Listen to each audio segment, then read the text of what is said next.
Buletin Pagi bersama saya Marsila Hassan. Tajuk utama pagi ini. Menteri Kewangan nafi peruntukan MARA dikurangkan separuh.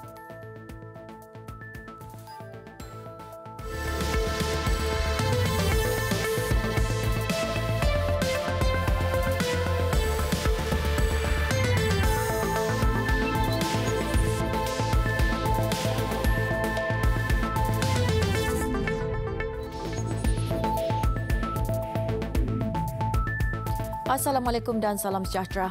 Kejayaan polis menumpaskan 5 penjenayah yang menyamun sebuah kedai emas di sebuah pasarai di Kuchai Lama, Ibu Negara petang semalam adalah hasil maklumat orang ramai yang curiga dengan kehadiran suspek di lokasi kejadian.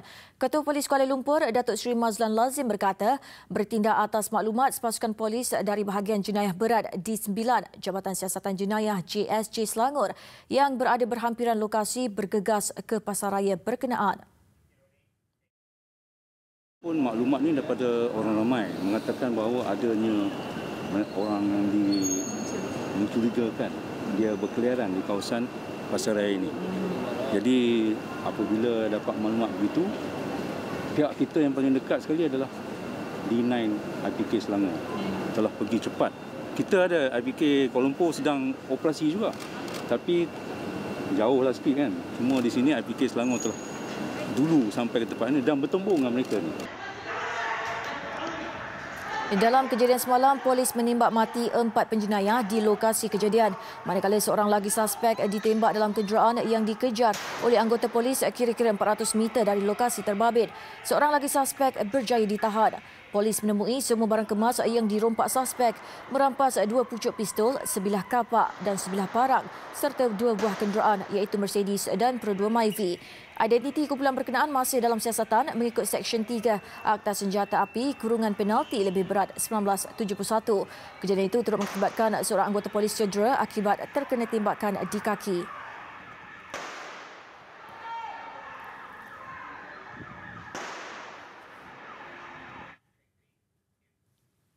Sementara itu, anggota polis yang cedera akibat terkena tembakan di bahagian kaki dalam kejadian samun kedai emas di Jalan Kuchai Lama, Ibu Negara semalam stabil.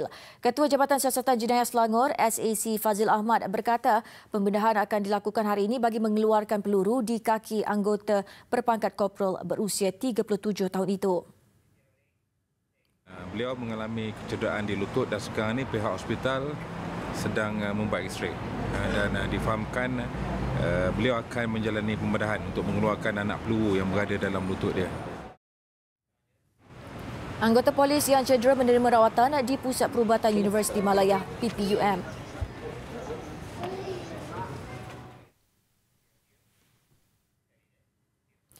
7 pekerja planetarium Melaka terselamat selepas struktur bumbung bangunan itu runtuh akibat hujan lebat dan ribut dalam kejadian petang semalam. Runtuhan berlaku kira-kira jam 1.25 petang dan mujur tiada orang awam serta pelawat di dalam bangunan ketika kejadian itu berlaku. Ketua Balai Bomba dan Penyelamat BBP Aikeroh, penolong penguasa bomba Muhammad Hamdan Sudin ketika dihubungi berkata pihaknya menerima panggilan mengenai kejadian itu kira-kira jam 4.41 petang. Kejadian berlaku apabila dinding pada bahagian kubah premis itu runtuh dan menghempap bumbung serta siling. Akibat runtuhan, bahagian belakang ruangan pameran mengalami kerosakan teruk terkena struktur yang runtuh. Namun, 7 pekerja yang berada di dalam premis selamat dan tidak mengalami sebarang kecederaan. Menurut Muhammad Hamdan, pihaknya sudah menanda kawasan rekahan yang terdapat pada dinding bahagian belakang. Planetarium Melaka ditutup sementara sehingga siasatan selesai.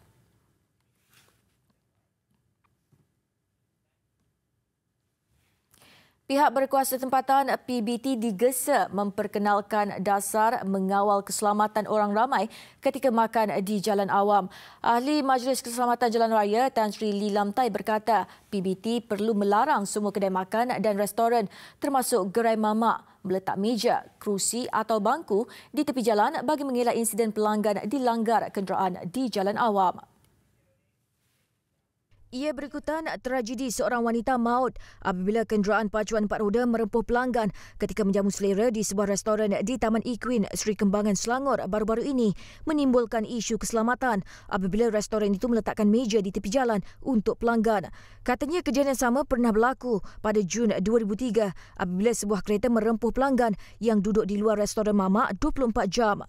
Ketika itu, PBT mengisytiharkan semua kedai makan dan restoran termasuk gerai mamak perlu berhenti meletakkan meja, kerusi atau bangku di luar premis mereka. Namun disebabkan penguatkuasaan yang lemah, masih banyak kedai makan yang meletakkan kerusi dan meja di luar premis mereka, termasuk di laluan pejalan kaki rumah kedai. Dalam kejadian Ahad lalu, seorang wanita berusia 57 tahun maut manakala 4 lagi cedera apabila sebuah kenderaan pacuan 4 roda merempuh pelanggan yang duduk di tempat terbuka sebuah restoran di Taman Equine.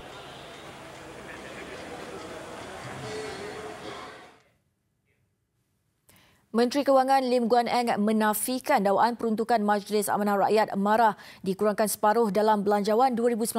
Katanya kerajaan menyediakan 1.3 bilion ringgit sebagai perbelanjaan mengurus MARA pada tahun 2019 manakala 2 bilion ringgit bagi perbelanjaan biasiswa dan pinjaman pendidikan MARA dipindah klasifikasi daripada perbelanjaan mengurus kepada perbelanjaan pembangunan. Dalam satu kenyataan, Guan Eng berkata jumlah peruntukan perbelanjaan mengurus dan pembangunan MARA kekal 3.7 bilion ringgit bagi 2019. Beliau membidas pihak yang sengaja menimbulkan kekeliruan dengan membandingkan peruntukan Kementerian Kemajuan Luar Bandar dan Wilayah KKLW 9.5 bilion ringgit pada 2018 dengan Kementerian Pembangunan Luar Bandar 8.4 bilion ringgit untuk tahun depan. Katanya KKLW dijenamakan semula sebagai KPLB kerana beberapa agensi termasuk pihak berkuasa Kemajuan Pekebun Kecil Perusahaan Getah RISDA, Lembaga Penyatuan dan Pemulihan Tanah Persekutuan FELCRA serta Jabatan Kemajuan Orang Asli dipindahkan ke kementerian lain. Beliau berkata peruntukan bagi agensi lain di bawah KPLB pula dinaikkan. Sebagai contoh, Yayasan Peneraju Pendidikan Bumiputra Peneraju menerima peruntukan 90 juta ringgit pada 2018 ditingkatkan kepada 210 juta ringgit untuk 2019 bagi membiayai program meningkatkan kemahiran belia Bumiputra termasuk untuk isi rumah berpendapatan rendah.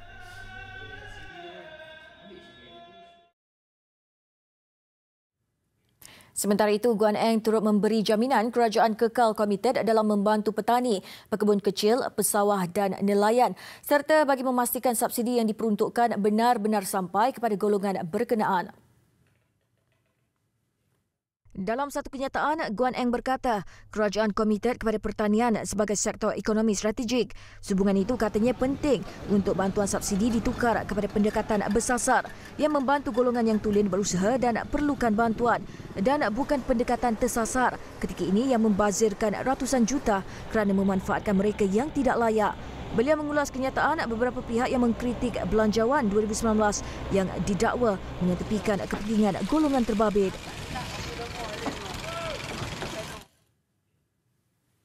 Kuala Lumpur dan Bangkok mahu mencari jalan penyelesaian terhadap konflik di Selatan Thai.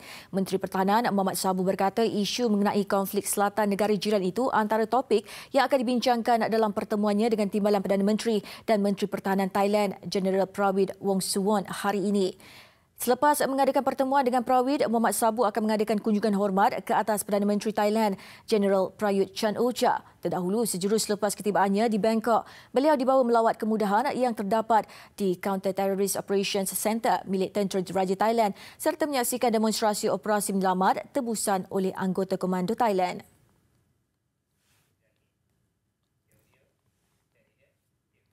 Menteri di Jabatan Perdana Menteri Datuk Seri Dr. Mujahid Yusof Rawal menggesa rakyat di negara ini tidak menggunakan emosi berhubung cadangan meratifikasi Konvensyen Antarabangsa mengenai penghapusan segala bentuk diskriminasi kaum ICERT. Beliau menasihatkan sesiapa yang tidak bersetuju dengan cadangan itu mengemukakan pandangan di platform.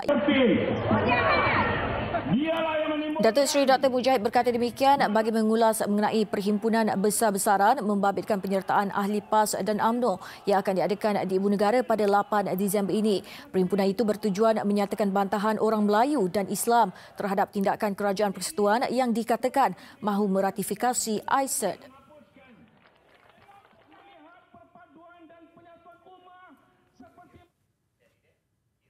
Persatuan Pengguna Islam Malaysia PPIM menjunjung kasih dan menyokong Titah Sultan Selangor Sultan Sharafuddin Idris Shah yang mengarahkan semua papan tanda jalan yang mempunyai tulisan bahasa Cina diturunkan segera. Ketua aktivisnya Datuk Nazim Johan menyifatkan papan tanda berbahasa Cina tidak masuk akal dan tidak boleh diterima. Sebelum ini, aktivis masyarakat Datuk Muhammad Razlan Rafi'i menerusi hantaran di laman sosialnya mempersoalkan kewujudan papan tanda jalan yang menggunakan bahasa dwibahasa. Namun, Exco Kerajaan Tempatan, Pengangkutan Awam dan Pembangunan Kampung Baru Zihan mempertahankan papan tanda dwibahasa dibenarkan di Kampung Baru Cina dan Kampung Baru Melayu. Susulan itu, Sultan Sharafuddin menitahkan papan tanda berkenaan diturunkan dan diganti dengan papan tanda yang menggunakan bahasa tunggal iaitu bahasa Melayu.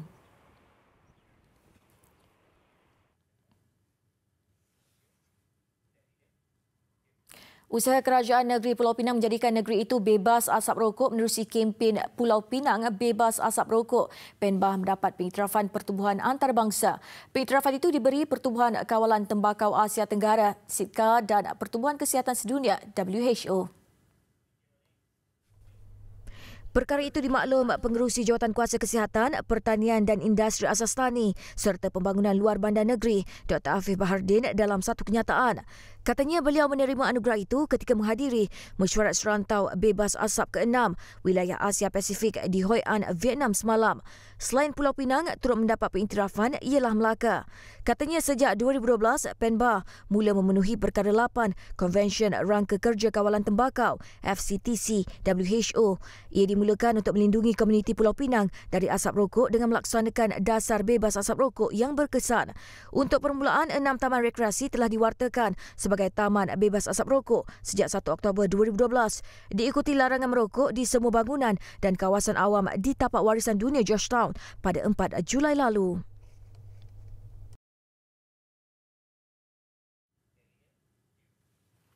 Berkuat kuasa 12 Disember ini, syarikat penerbangan kos tambang murah AirAsia akan memindahkan semua operasi penerbangan antarabangsanya di Jakarta dari Terminal 3 ke Terminal 2 di Lapangan Terbang Antarabangsa Soekarno-Hatta.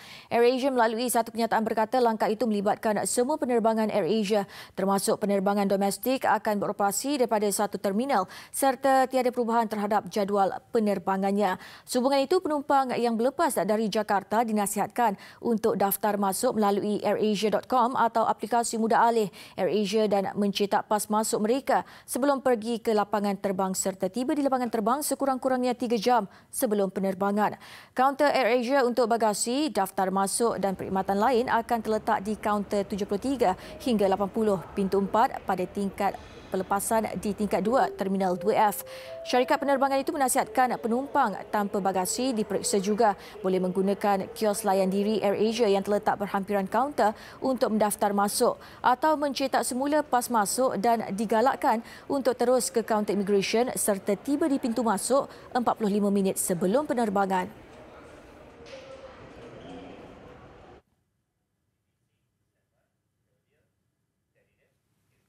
Hakim Mahkamah Tinggi Syariah Nini Syushaidah Syamsuddin dipilih Badan Penyiaran Britain BBC antara 13 wanita berinspirasi dari Asia dalam BBC 100 Women 2018. Nini 42 tahun antara dua hakim wanita pertama di Mahkamah Tinggi Syariah negara ini berikrar melindungi wanita Islam di mahkamah dan mengubah persepsi negatif rakyat terhadap undang-undang syariah. Nini berguam di Jabatan Bantuan Guaman Syar'i Selangor sebelum dilantik sebagai Hakim Mahkamah Tinggi Syariah pada 2016 bersama Nur Huda Ruslan. Beliau satu-satunya wanita dari Malaysia daripada 13 wanita di Asia yang dipilih berdasarkan sumbangan dan semangat perjuangan yang ditunjulkan. Beliau mengendalikan lebih 5 pertuduhan sehari dan mampu mendengar sehingga 80 kes minggu daripada kewangan kepada khalwat. Tetapi kepakarannya dalam bidang hak penjagaan kanak-kanak dan poligami.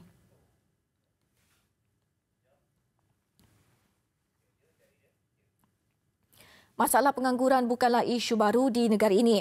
Pelbagai faktor dikenal pasti punca dilema itu terus meruncing. Terlalu memilih kerja, kemahiran tidak mencapai keperluan minimum industri dan lemah berkomunikasi antara penyebabnya. Paling asas, memohon gaji dan faedah yang tidak realistik. Resume pula tidak menepati standard. Tinjauan pameran pekerjaan baru-baru ini di Ibu Negara, rata-rata golongan pencari kerja masih gagal menepati format asas berkenaan. Menurut pakar, jika diberi skala grade A hingga grade F, kebanyakannya masih dalam lingkungan grade D. Ironinya mereka ini dalam kalangan berpendidikan tinggi. Okey, kebanyakannya saya rasa dalam peringkat D lah, sebab banyak benda yang diorang minta tak masuk ataupun masuk benda yang tak betul. Ditanya kepada graduan mengenai gaji pula, ada yang berpendapat permintaan gaji yang tinggi di zaman ini adalah wajar memandangkan mereka berdepan faktor kos sara hidup yang tinggi di samping beban lain seperti hutang pengajian dan pinjaman lain. Bukan pilih kerja, more like pilih gaji lah, sebab sekarang orang nak gaji lebih. Sebab sekarang fresh grad pun susah nak dapat gaji tinggi. Target 1.5 je. Ya, betul. Dekat nak isi orang intern pun fikir banyak kali macam 200 kot layak macam sebab intern je kan. So bagi penganjur, penyertaan majikan dalam pameran seumpama ini disifatkan peluang terbaik dalam menganalisis keperluan big data, korelasi kehendak pasaran pekerjaan yang betul. Unemployment terlalu banyak kan. So walaupun Jabatan Statistik dah cakap ada pertumbuhan positif 1%, 0.01%, but still ramai lagi mengadu tak dapat kerja lah. Kadang-kadang contoh lah macam 3 ke 4 ribu macam. So kita tak boleh lah kan. Even yang experience lama pun kita tak macam tu kan. Which is tak fair yang dekat internal staff lah. Kerajaan sebelum ini menerusi Belanjawan 2019 telah meletakkan sasaran mengurangkan kadar pengangguran belia di bawah 10% menjelang 2019. Rekod terkini masalah terbabit mencatatkan 10.7%.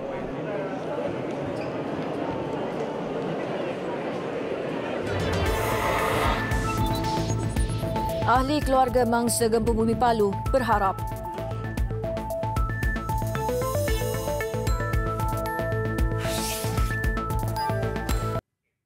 laporan luar negara. Lebih 50 terbunuh ketika sambutan Maulidur Rasul di Kabul, Afghanistan. Angka korban dibimbangi meningkat susulan 83 yang lain cedera, termasuk 40 daripadanya parah. Penyerang mensasarkan ratusan umat Islam yang sedang berkumpul di sebuah dewan bagi meraihkan keputeraan Nabi Muhammad SAW semalam. Bom diletupkan dalam kalangan orang ramai yang sedang memperdengarkan bacaan Al-Quran.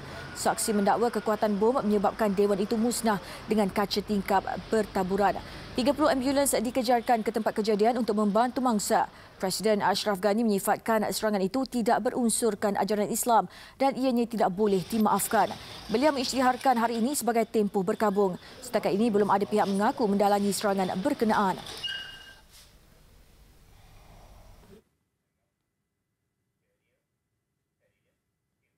Seorang pegawai polis cedera ditikam lelaki bersenjata di Brussels, Belgium. Kejadian berlaku berhampiran kawasan pelancongan terkenal di Grand Place. Pegawai polis terbabit mengalami cedera ringan di bahagian leher akibat serangan itu. Susulan serangan, seorang lagi pegawai polis melepaskan tembakan ke arah suspek mengakibatkan kecederaan di bahagian dada. Suspek ini dalam tahanan polis di Hospital Brussels. Menurut pihak berkuasa, suspek sedang disiasat berhubung kaitannya dengan kumpulan ekstremis. Namun menegaskan masih terlalu awal untuk membuat spekulasi berhubung motif serangan itu.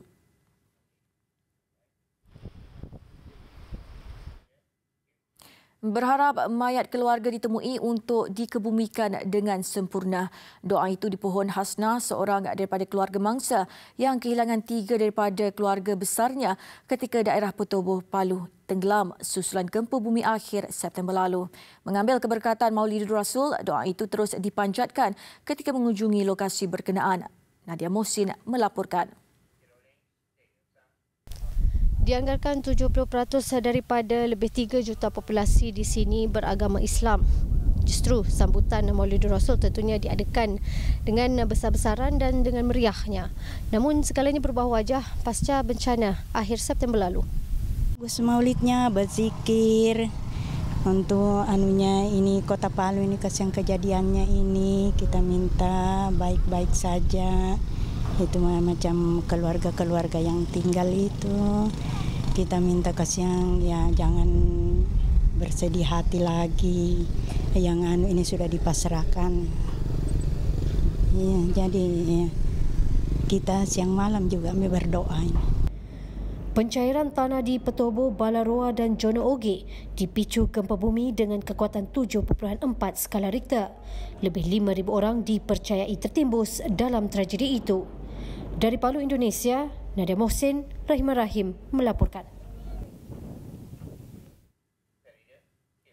Misi Bantuan Kemanusiaan dan Bantuan Bencana Malaysia di Palu, Sulawesi terus dilaksanakan dengan menumpukan kawasan pedalaman yang terputus hubungan jalan raya akibat gempa bumi dan tsunami pada 28 September lalu. Misi menghantar bantuan ke kawasan itu mendapat kerjasama Wakil Kerajaan Indonesia di Palu dengan menggunakan jalan darat dan udara. 2 bulan pasca bencana, beberapa kawasan masih tidak dapat dihubungkan. Ekoran keadaan jalan belum diperbaiki sepenuhnya. Ia menyukarkan misi bantuan untuk sampai ke lokasi yang dikenal pasti. Bantuan yang diagihkan melalui kutipan sumbangan Jabatan Agama Islam Malaysia JAKIM dan Jabatan Agama Islam Wilayah JAWI dibawa dengan menggunakan helikopter ke kawasan yang terputus hubungan selepas gempa. Bantuan perlu segera dilakukan kerana ramai penduduk di kawasan pedalaman masih tidak mendapat bantuan, terutama keperluan makanan, walaupun selepas hampir 2 bulan musibah ini berlaku. Kanak-kanak dari segi trauma healing, dari segi persekolahan mereka, dari segi keperluan pembelajaran mereka, insya-Allah lepas ini kita akan memfokuskan kepada bantuan yang lebih terfokus lagi, lebih mendalam dari segi trauma healing, dari segi pembelajaran dan juga dari segi persekolahan. Dan saya kemari bagi melihat kemajuan tentang sumbangan yang telah diberikan, di mana kita dibawa melihat perumahan ummah, juga pembinaan pompa, lepas tu dibawa ke tempat-tempat berlaku bencana dan juga dibawa ke gudang di mana makanan-makanan itu sendiri dikumpulkan, dan kita merasa appreciate dan juga yakin bahawa sumbangan yang telah diberikan oleh masyarakat Islam di wilayah persekutuan itu sendiri telah berjaya dilaksanakan. Usaha ini mendapat sokongan penuh dari Kerajaan Indonesia yang diwakili Ketua Penerbangan Palu, Benjamin Apituli, yang ditemui selepas kunjungan hormat pihak JAKIM dan JAWI ke pejabatnya. JAKIM, JAWI dan beberapa agensi kerajaan melaksanakan misi bantuan bencana di Palu, Sulawesi yang dikoordinasikan oleh Majlis Perundingan Pertubuhan Islam Malaysia MAPIM bermula 15 hingga 22 November.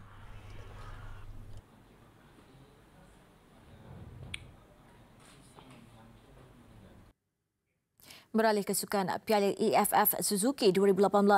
Lawan negara yang bakal ditentang Sabtu ini, Myanmar sememangnya pasukan liat untuk dihadapi. Justru pasukan kebangsaan sudah pun mengintai kem lawan dan bersedia dengan ramuan tersendiri. Memang sukar sebenarnya untuk meramal kemampuan Myanmar pada kempen kali ini. Namun dengan jumlah 7 gol yang telah dihasilkan, selain hanya dibolosi 2 kali, tugas berat menanti pasukan kebangsaan Sabtu ini. Begitupun apa jua kemampuan lawan tidak dibiarkan sebagai penghalang oleh pemain negara. Fokus dan keutamaan mereka memantapkan lagi persiapan pasukan sendiri berbaki 3 hari sebelum membuat perhitungan terakhir menentang Myanmar. Kekuatan Harimau Malaya ketika ini bolehlah dianggap maksimum, cuma status kecederaan hamstring Muhammad Sumareh yang agak merisaukan. Sementara itu, aksi Harimau Malaya Sabtu ini bakal menarik puluhan ribu peminat menyokong ke gelanggang perlawanan Stadium Nasional Bukit Jalil. Sambutan hangat diberikan apabila mereka menyerbu kaunter khas jualan tiket aksi terakhir kumpulan A Piala EFF Suzuki 2018 yang dibuka di Wisma Persatuan Bola Sepak Malaysia FAM semalam menyebabkan laris dijual. Ianya sudah dijangka selepas kuota 12,000 tiket yang dijual secara online dan di cawangan terpilih Al Ihsan Sports dilaporkan sudah habis dijual. Dalam masa 2 jam, sebanyak 2,000 tiket sudah habis dijual. Kaunter khas ini beroperasi sehingga 22 November dari jam 10 pagi hingga 5 petang. Manakala kaunter tiket di Stadium Nasional Bukit Jalil akan dibuka seperti biasa, iaitu pada 23 November dari jam 10 pagi hingga 5 petang dan pada hari perlawanan iaitu 24 November bermula jam 10 pagi hingga sepak mula perlawanan jam 8.30 malam. Harga tiket bermula RM20 bagi tempat duduk terbuka, RM30 bagi tempat duduk grandstand dan RM5 bagi tiket kanak-kanak. Dalam pada itu, 2 pencabar kumpulan A, Myanmar dan Vietnam bertembung dalam aksi ketiga malam tadi. Menyaksikan perlawanan berkesudahan dengan keputusan seri dan kedua-duanya mengumpul 7 mata menghuni posisi 2 teratas saingan. beraksi di Stadium Tuwuna. Myanmar dan Vietnam beraksi dalam perlawanan ketiga peringkat kumpulan A. Tuan rumah yang dibantu sokongan penyokong bagaimanapun bergelut untuk mendapat rentak sebaik sepak mula. Peluang yang ada juga gagal dimanfaatkan sebaiknya, menyaksikan Vietnam unggul mempertahankan gawang daripada dibolosi. Pelawat juga beberapa kali hadir mengancam Myanmar, namun juga dihampakan dengan percubaan yang tidak berhasil. Keputusan seri di hujung jaringan dan berkongsi satu mata. Mungkin satu jalan selamat untuk kedua-dua pasukan terus berada di kelompok teratas kumpulan berbaki perlawanan terakhir. Myanmar dan Vietnam mengumpul 7 mata, cuma dibezakan jumlah jaringan, mengatasi Malaysia dengan kelebihan 1 mata di kedudukan ketiga.